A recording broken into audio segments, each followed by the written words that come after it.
He sat in his car until 11 p.m., just staring. Not because he had nowhere to go. His house was right there with the lights on, his family inside. But Daniel couldn't make himself open the door. For 11 years, he had woken before sunrise, worked double shifts, paid every bill, and quietly arranged small joys for people who barely looked up when he walked in.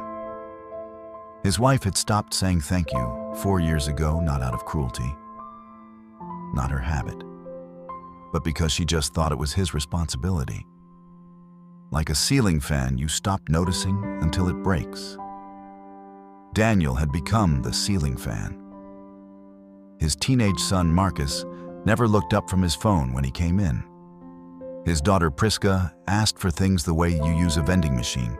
Insert, receive, move on. And Daniel swallowed it all. Every unanswered hey. Every cold meal eaten alone. He folded the pain neatly and tucked it behind his ribs like a receipt he was ashamed to have kept. By 44, he was clinically depressed, though he'd never say that word. He called it being tired. He called it a rough season. He called it everything except the truth. A man slowly disappearing inside his own life. That Thursday night in the car, for the first time in his life, he thought, what if I just stopped? But here is what depression hides from us. But there is an eye that never closes, who is always watching.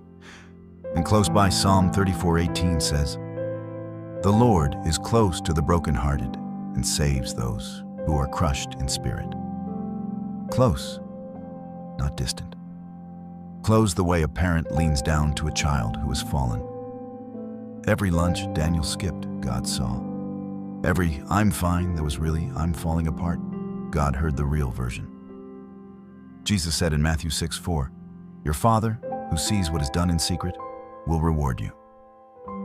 Not might, not perhaps, will.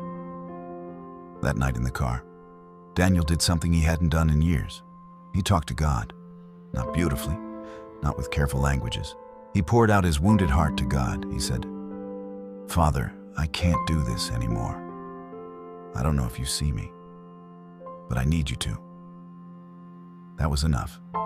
It was the most terrifying thought he had ever had, and the most honest. But something cracked open, not in his family yet, but in him. He finally spoke up. He told Sophie he was strong.